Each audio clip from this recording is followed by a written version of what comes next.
Ever get that nagging feeling that your spending habits aren't entirely, well, your own? Hmm. Like there's some kind of invisible hand guiding your financial choices, from what you click buy online to how much you actually manage to stash away in savings each month. Yeah, it often feels like that, doesn't it? There's more going on than just simple math. Exactly. So today we're going to try and unpack some of that, why we make the financial decisions we do. Welcome to Noisy Mind Podcast. Great to be diving into this. Before we really get stuck into this fascinating exploration of uh, understanding the psychology of saving money and how our friends and family impact our personal finances, Which is huge. it really is. So please take just a moment to subscribe to the Noisy Mind channel. We'd also really appreciate it if you give us a like and maybe share this discussion with anyone you know who's ever sort of scratched their head about their spending or saving habits. Yeah, your support genuinely helps us keep having these kinds of insightful conversations. It does. So today we're looking at some really interesting material to help us figure this stuff out. Hmm. First up, we've got some insights from a piece called Behavioral Economics: Implications for the Savings Literature. Right, that one digs into the psychological factors behind our money choices. It shows why we don't always act like those perfectly rational economic robots they used to talk about. Definitely not robots. And second, we'll be exploring a study called Influence of Peer Pressure on Individual Savings Behavior. Ah, yes. That gets into how our social world, especially what our friends are up to, really affects how much we save or spend. So our goal today is to really get a handle on the core ideas from behavioral economics about saving, and also to uncover the, well, frankly, surprisingly significant role that peer pressure and social influence play in how you approach saving money. We want to understand why we save, or let's be honest, often why we don't save enough, Yeah. and how these psychological things and social pressures kind of work together, or sometimes against each other. Okay, let's start with that shift in thinking about money decisions. It's fascinating how economics has changed, It really is. For a long time, the standard model assumed we're all basically like super rational calculators, always weighing costs and benefits perfectly. which doesn't sound much like me on a Friday night. Huh. Exactly. But then behavioral economics came along, drawing heavily on psychology, and it painted a much more, let's say, realistic picture. And this isn't just theory, right? People like Daniel Kahneman won Nobel Prizes for this work. That's right. It's built on solid empirical research, often using experiments, sometimes with real money on the line. It looks at how people actually behave. And now, even neuroscience is getting involved, looking at brain activity during financial choices. It's quite detailed, microeconomic stuff. So this move away from purely rational actors, it's not just about simple preferences, like choosing apples over oranges. It's more about these predictable, almost quirky ways our brains handle money. Precisely. Behavioral economics says our choices aren't just about liking certain goods or services. It's also about when we get things, that's the intertemporal part, how we value things over time. Uh-huh. And we also consider, other people's well-being to some extent. Our attitude to risk isn't fixed either. And crucially, the way we judge probabilities and predict the future, well, it's often not strictly logical. Okay, and this leads us to what that first paper calls the four familiar foibles in making choices. Let's tackle the first one: judgment. How do we actually figure out probabilities and use them when we're deciding about money? Right, judgment. The key thing here is our brains aren't always great statisticians. We get swayed easily. By what kind of things? Well, we tend to overestimate how likely things are if they've happened recently. Think about market news. If stocks have been rising, we might irrationally assume they'll just keep going up. Okay, the recency bias. Exactly. And we also tend to latch on to irrelevant information, sometimes even random numbers, and let that influence our estimates. That's anchoring. Anchoring, right?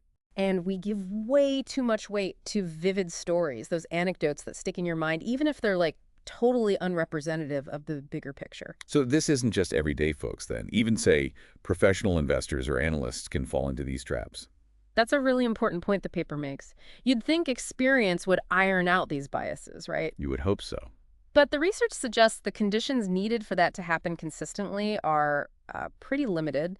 These cognitive biases can stick around even with experts, and they can actually contribute to asset prices getting way out of whack with their real value for quite a while. Wow. Okay, so that really affects things like forecasting and how assets are valued. Big time. It means forecasts aren't always as accurate as we'd like, and markets might not be as perfectly efficient as theory suggests. Right. Foible number two: Reference points. Yeah. This is about how our past experiences got to set the baseline for how we feel about things now. Exactly. Think about getting a pay rise.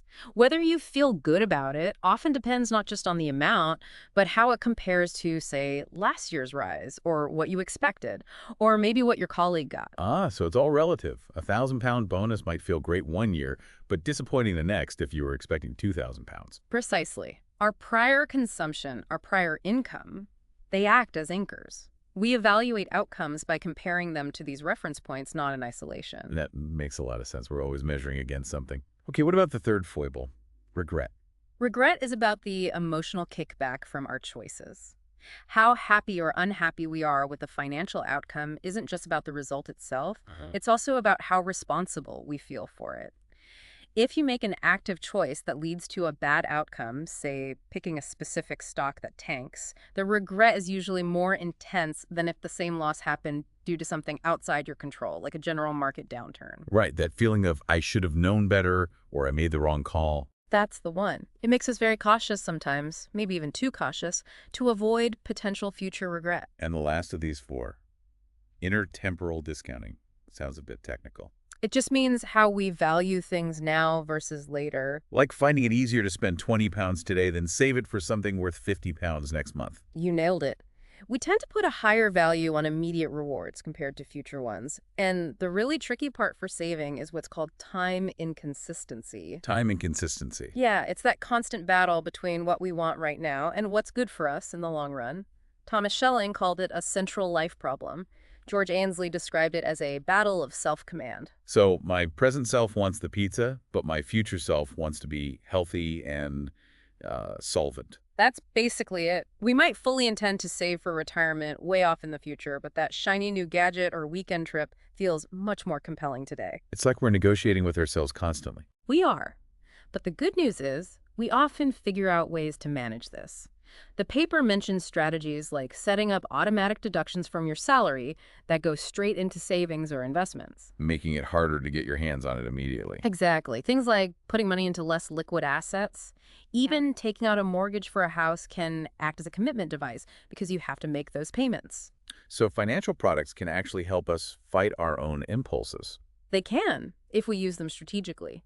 Knowing about this time inconsistency helps us choose tools to overcome it.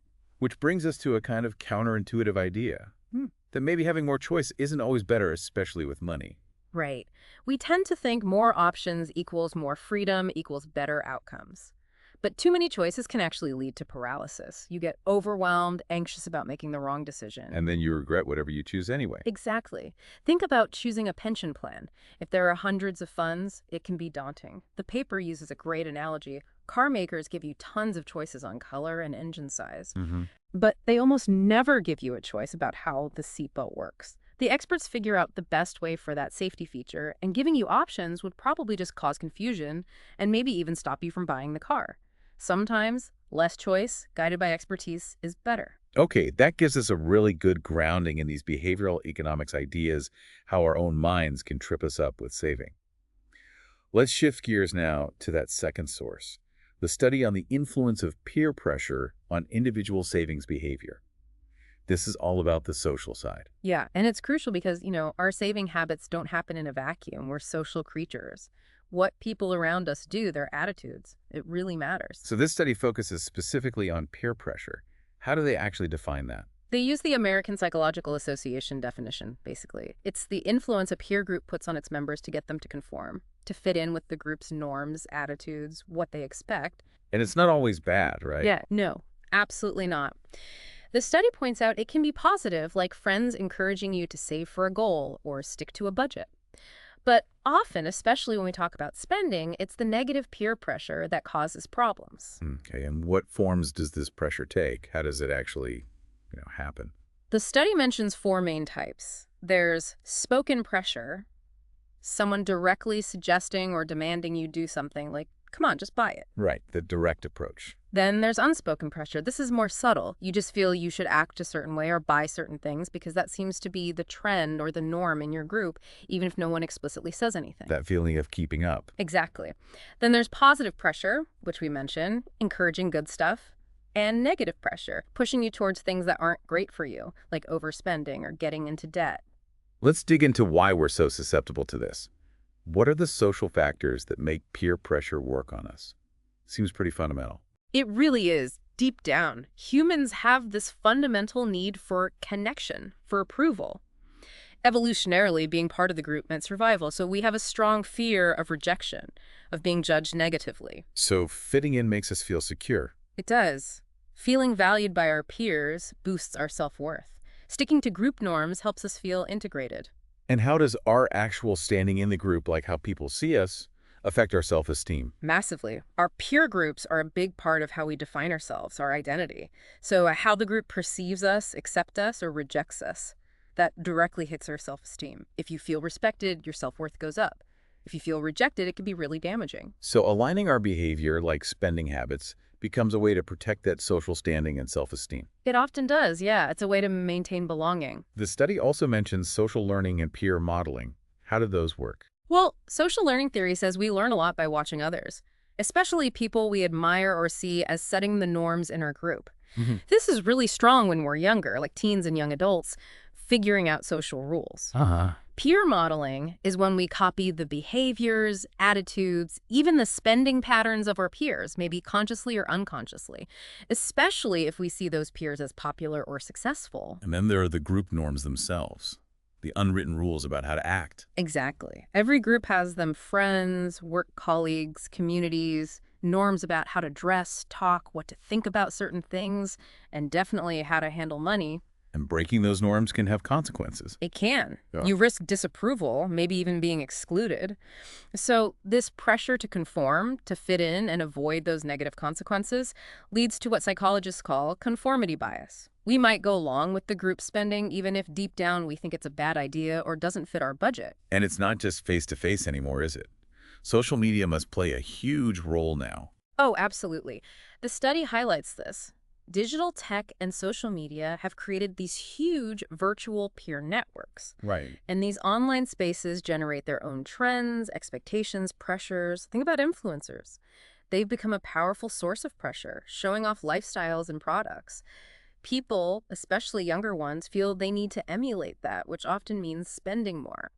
It creates a whole new layer of keeping up. It really does. Hmm. And this influence also ties into deeper things like cultural traditions and what we learn from our families. How so?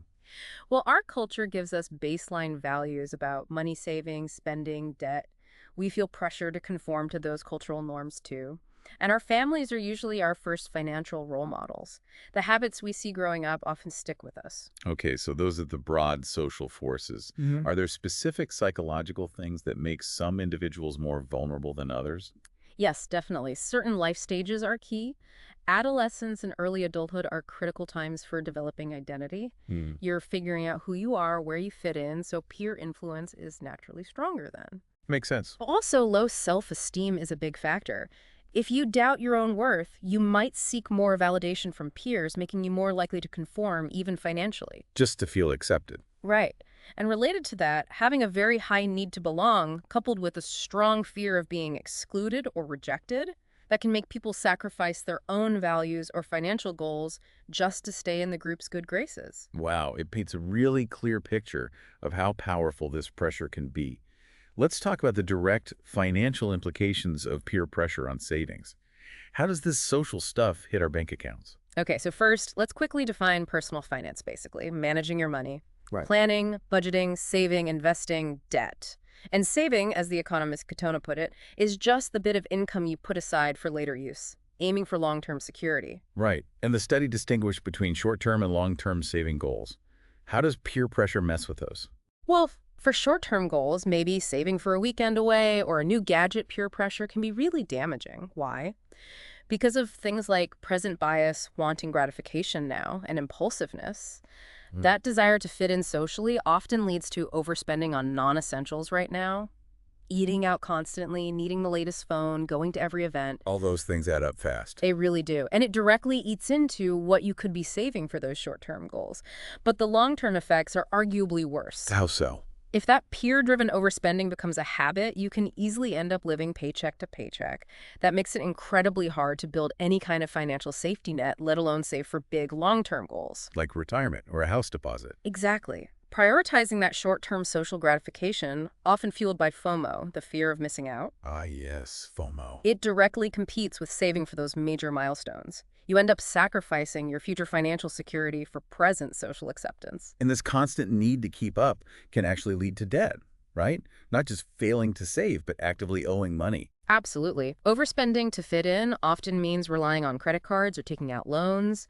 And once you're in debt, the interest payments can snowball, making it even harder to save. It can damage your credit score, create huge financial stress. And impact your mental health, too, I imagine. Definitely. It can become a really vicious cycle, borrowing more just to manage existing debt. It's a tough trap to escape. Okay, let's think about different life stages. Do peer groups and saving habits typically change as we get older? Yes, there are definitely patterns. Peer groups often form around shared things like age, income level, culture, education, and age especially seems to correlate with different financial attitudes and saving practices. So let's walk through that. What about young adults, say 18 to 24? What's their usual approach? They tend to be very focused on the present. Social activities, experiences, instant gratification, those are often the priorities. Spending is often driven by wanting to connect with friends, build memories, maintain a social image. So maybe more impulsive spending. Often, yes, and there's sometimes a feeling of, oh, I've got plenty of time to save later. Long-term planning isn't always top of mind. Okay. What about slightly older folks, maybe mid-20s to early 30s, starting their careers? This group usually starts focusing more on the basics of financial stability. Things like creating a budget, tackling student loans or other debts, and building an emergency fund. That cushion of 3-6 months of expenses. Getting the foundations in place. Exactly. Security becomes more of a priority. And then mid-career professionals, maybe 35 to 54. Here, the focus often shifts, again, towards more stability and bigger, longer-term goals. Saving for retirement becomes serious, maybe funding kids' education, saving for a house deposit if they haven't already. So saving becomes more purposeful. Yes, much more goal-oriented. They usually have higher earning potential too, so they might use more sophisticated budgeting, like automating savings. There's generally a better understanding of balancing today's needs with future wants. And finally, retirees, 55 and older. For retirees, the main game often changes from accumulating wealth to protecting it and making it last. Investments tend to become more conservative. They're relying more on fixed incomes like pensions or Social Security. Big concerns are often healthcare costs and making sure their money lasts while maintaining their lifestyle. They might also spend more on experiences they put off while working. Yeah, that peer pressure study you mentioned earlier, did it find differences between age groups and how they were affected? It did, yeah. Some interesting findings came out. Firstly, a pretty large chunk, nearly 60% of everyone surveyed, said peer pressure had influenced their saving habits at least somewhat. That's a lot. It is. Specific examples people gave were feeling pressured into unplanned social outings that cost money, feeling they had to buy luxury items to keep up appearances, or just giving in when shopping with friends. Where was this most common? Apparently, it was particularly common among young professionals just starting out and college students. Around 60% overall felt pressure to spend, and get this, 42% admitted making purchases mainly to improve their social standing. Wow, just for status. Yeah. And the underlying reason often mentioned was that fear of being left out or excluded if they didn't spend like their peers. Did people regret it afterwards? Overwhelmingly, yes. About 68% said they felt regret after overspending because of peer pressure. So it doesn't even feel good long term. Apparently not.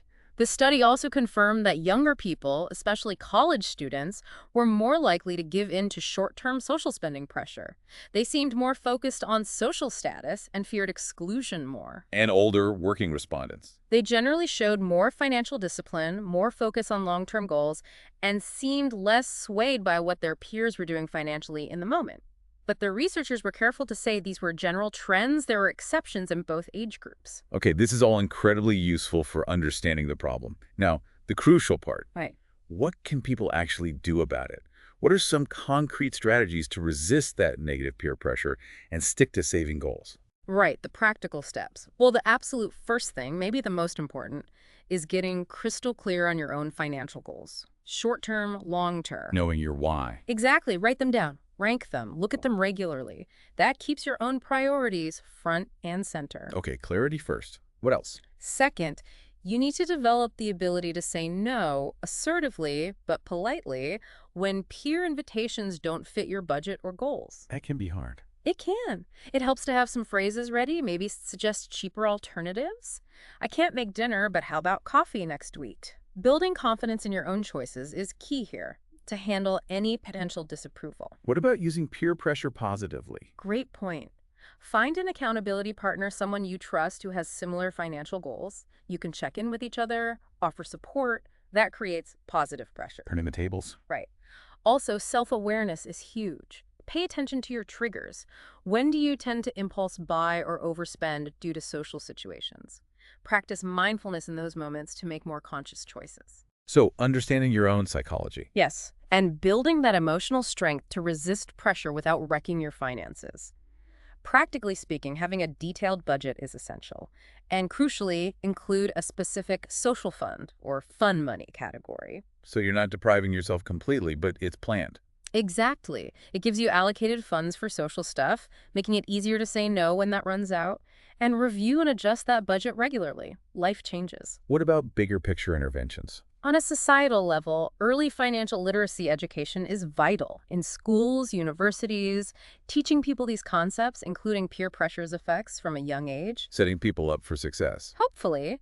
Also, workshops and seminars for adults on overcoming peer pressure, building saving habits, those can be really helpful. And using different media discussions, case studies, interactive tools, even videos and infographics to spread awareness and promote good habits widely. This has been incredibly insightful, really connecting the dots between our internal psychology and our social worlds when it comes to money. To wrap things up, could you give us a quick summary of the main takeaways? Sure, I think the core message is twofold. First, behavioral economics shows us we're not perfectly rational with money.